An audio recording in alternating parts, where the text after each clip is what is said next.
जय श्री कृष्ण, जय श्री राधे, जय श्री महाकाल। मेरे सभी प्रिय दर्शकों को मेरा सादर प्रणाम।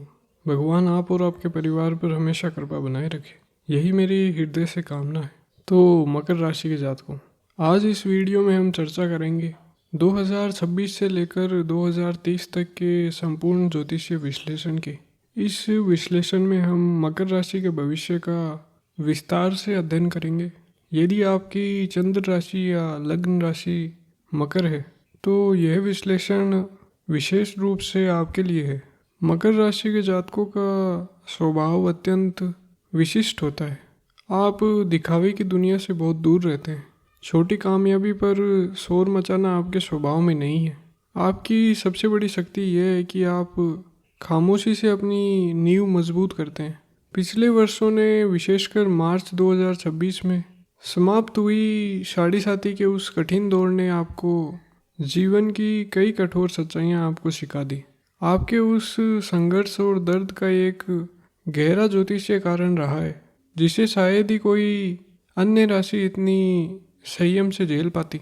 अब 2026 से 2030 तक का जो स्वर्णिम काल आपके सामने है वह उन सभी कष्टों का हिसाब बराबर करने के लिए तैयार है। अब यदि हम वर्तमान समय की ग्रह स्थिति का विश्लेषण करें तो आपकी राशि स्वामी शनिदेव अभी आपके तीसरे भाव में यानी मीन राशि में गोचर कर रहे हैं और यह स्थिति जून 2027 तक बनी रहेगी।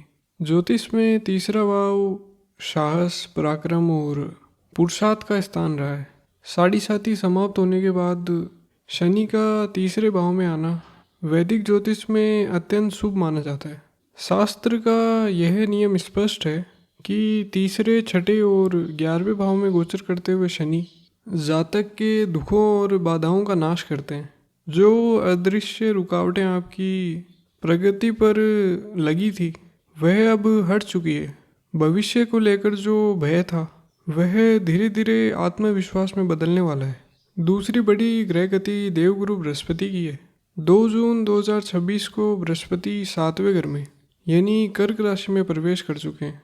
कर्क राशि में बृहस्पति उच्च के होते हैं, अर्थात अपनी सर्वाधिक बलशाली और शुभ अवस्था में। 7वें भाव से उनकी पूर्ण दृष्टि पहले, 11वें और तीसरे भाव पर पड़ेगी। यह स्थिति आपके जीवन में नई ऊर्जा का संचार करेगी, ठीक वैसे ही जैसे रुकी हुई मशीन को नया बल मिलता है।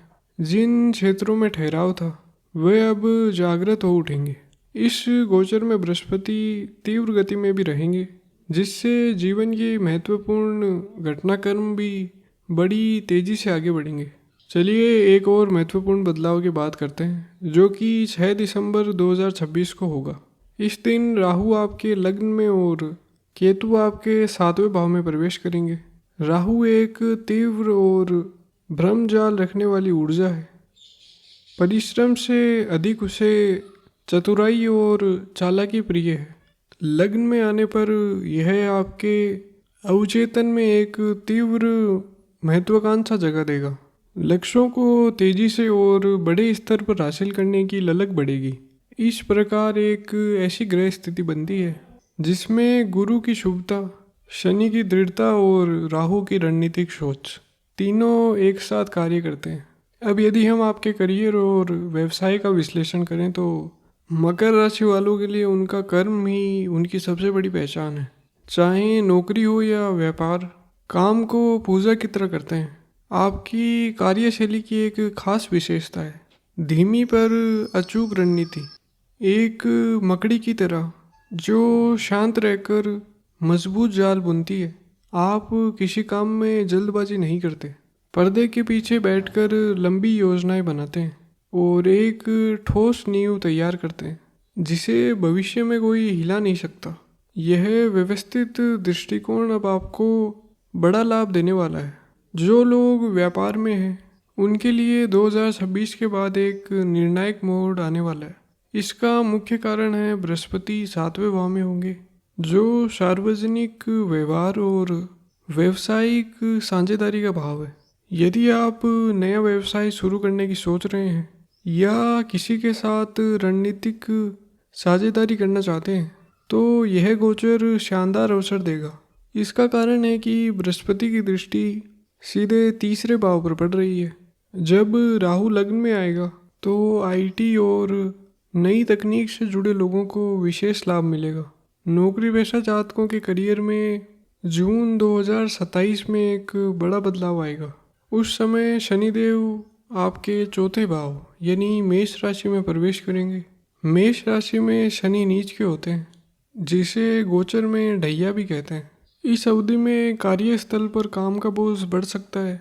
बिना ठोस कारण के निशाना बनाए जाने का एहसास हो सकता है या किसी अनचाही ट्रांसफर की स्थिति बन सकती है।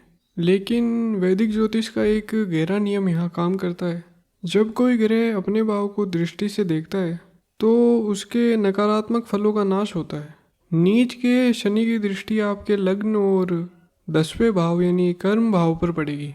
परिणाम यह होगा कि शुरुआती 4-5 महीनों के कठिन दौर के बाद अचानक आपको एक ऐसी भूमिका या पदोन्नति मिलेगी जहां आपको अधिकार और प्रभाव बहुत बढ़ जाएगा।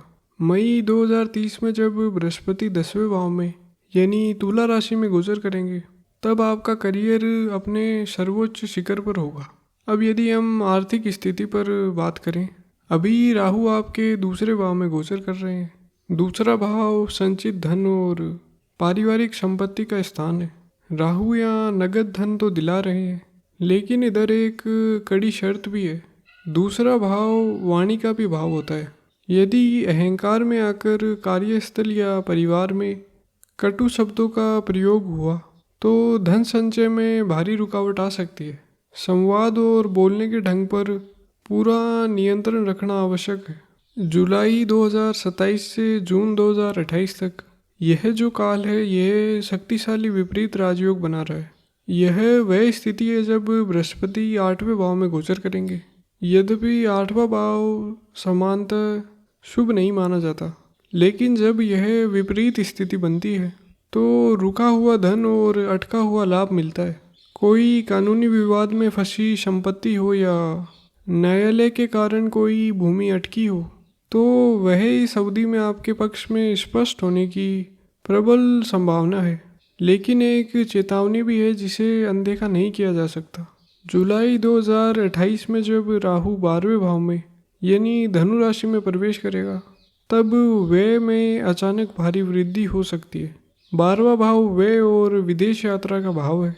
यदि उस समय विदेश में बसने की योजना है तो यह राहु विदेशी भूमि पर सफलता दिलाएगा।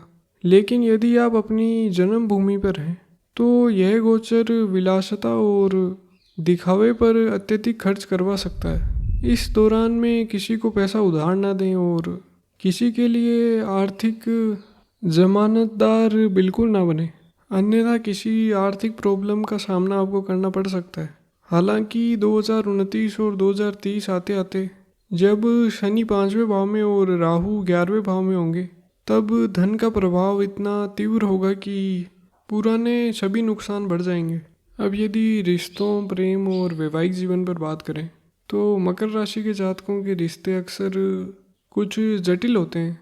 प्रेम में आप पूरी तरह वफादार और समर्पित होते हैं, लेकिन अपनी भावनाओं को शब्दों में व्यक्त करना आपके स्वभाव में नहीं है।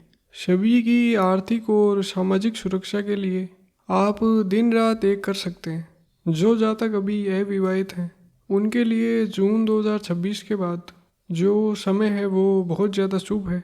जब बृहस्पति 7वें भाव में उच्च अवस्था में होंगे तो रिश्तों में रूठने मनाने की स्थिति समाप्त होगी और नए स्थिर रिश्ते बनने तथा विवाह संपन्न होने के प्रबल योग बनेंगे।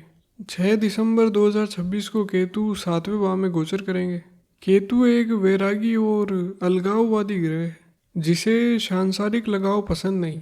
जब यह विवाह और साझेदारी के भाव में आता है तो जीवन साथी के बीच एक अजीब वैचारिक मतभेद उत्पन्न हो जाता है। साथी की आदतों में अचानक बहुत सी कमियां नजर आने लगेगी। छोटी छोटी बातों में दोष ढूंढने की प्रवृत्ति बढ़ेगी और मन में यह विचार आ सकता है कि शायद आप इससे बेहतर के योग्य थे। ऊपर से शनि की दृष्टि स्वभाव में जिद्दीपन ला सकती है। यह भाव जन्म ले सकता है कि जो आप कह रहे हैं वही अंतिम सत्य है यह जिद और कटु वाणी वैवाहिक जीवन की शांति भंग कर सकती है।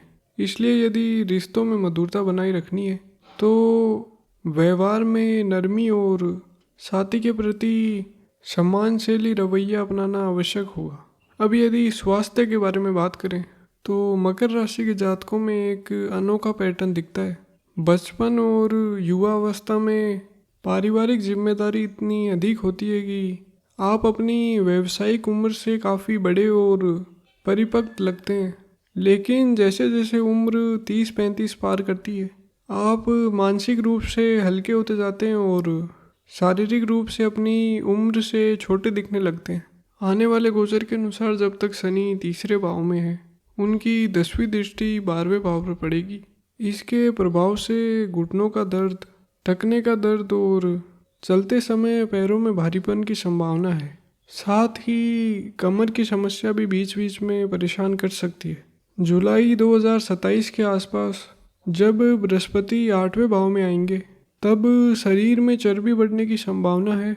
वजन भी धीरे धीरे बढ़ सकता है, इसलिए अपने आहार पर ध्यान रखना बहुत ज़रूरी होगा। यह भी ध्यान रखें कि मकर राशि के लोग दिनचर्या के बहुत पक्के होते हैं। यदि किसी कारण ये टूटती है तो उदासी और निराशा जल्दी घर लेती है और मन में अशांति शुरू हो जाती है। इसलिए अपनी अनुशासित दिनचर्या को किसी भी कीमत पर बाधित ना होने दें। वाहन चलाते समय अतिरिक्त सावधानी बरतें ताकि जोड़ों या सिर की चोट से बचा जा सके। अब यदि परिवार और घर पर बात करें तो जून 2027 में जब शनि चौथे भाव में यानी शुभ स्थान में प्रवेश करेंगे तब घर के भीतर छोटी छोटी बातों पर बेवजह की बहस और तनाव का माहौल बन सकता है। ज्योतिष में चौथा भाव माता का भाव भी होता है। नीच के शनि का यहाँ गोचर माता के स्वास्थ्य पर नकारात्मक प्रभाव डाल सकता है। उनकी सेहत का विशेष ध्यान रखना इस समय सर्वोच्च प्राथमिकता होनी चाहिए। लेकिन इसी गोचर का एक सकारात्मक पक्ष भी है। यही नीच का शनि नया घर लेने, संपत्ति खरीदने या वाहन लेने में सबसे अधिक सहायता करेगा। शुरुआत के कुछ महीने काम अटक सकते हैं और संपत्ति के मामलों में संघर्ष हो सकता है। लेकिन 2028 से 2029 आते आते अपने परिश्रम से एक ऐसी चल अचल संपत्ति बना लेंगे जो भविष्य को पूरी तरह सुरक्षित कर देगी। अब कुछ महत्वपूर्ण तिथियां हैं जिसको आपको ध्यान में रखना चाहिए। सबसे पहले 2 जून 2026 को जो बृहस्पति कर्क राशि में उच्च अवस्था में आए हैं, यह आपके जीवन में सकारात्मक दौर की शुरुआत है। दूसरी तारीख है 3 जून 2027। शनिदेव का बड़ा राशि परिवर्तन होगा। वह गोचर में नीच के होंगे लेकिन अपने ही लग्न को पूर्ण दृष्टि से देखेंगे। इससे एक प्रबल नीच भंग राजयोग बनेगा जो दीर्घ काल में अध्याय, शक्ति और अधिकार देगा। जुलाई 2027 से जून 2028 तक एक विपरीत राजयोग पूरी तरह सक्रिय रहेगा। अटके हुए कानूनी मामले सुलझेंगे और रुका हुआ धन वापस मिलेगा। मई 2030 में जब बृहस्पति 10वें भाव में गोचर करेंगे तब आपका भाग्य उदय आपके परम शिखर पर होगा। अब यदि उपाय की बात करें तो ग्रहों के नकारात्मक प्रभाव को संतुलित करने के लिए आपको यह सभी उपाय करने चाहिए। पहला उपाय शारीरिक कष्ट कम करने के लिए और मानसिक शांति बनाए रखने के लिए प्रतिदिन शनि के वैदिक बीज मंत्र का कम से कम 108 बार जाप करें। दूसरा उपाय अहंकार और बढ़ते क्रोध को नियंत्रण करने के लिए प्रतिदिन सूर्य देव को अर्घ दें। तीसरा उपाय होगा हनुमान चालीसा का प्रतिदिन सुबह शाम पाठ करें। प्रत्येक बुधवार को गाय को हरा चारा खिलाएं या उसकी सेवा करें और इस वर्ष एक पेड़ अवश्य लगाएं। प्रकृति सेवा का यह उपाय संचित कर्म को गहराई से शुद्ध करता है और प्रकृति का आशीर्वाद दिलाता है। तो सभी मकर राशि के जातकों, यह था आप सभी जातकों के लिए 2026 से लेकर 2030 तक का विश्लेषण। तो मेरी भगवान से यही प्रार्थना है कि आप और आपके परिवार पर कृपा बनाए रखे और आपको सही रास्ता दिखाए। धन्यवाद।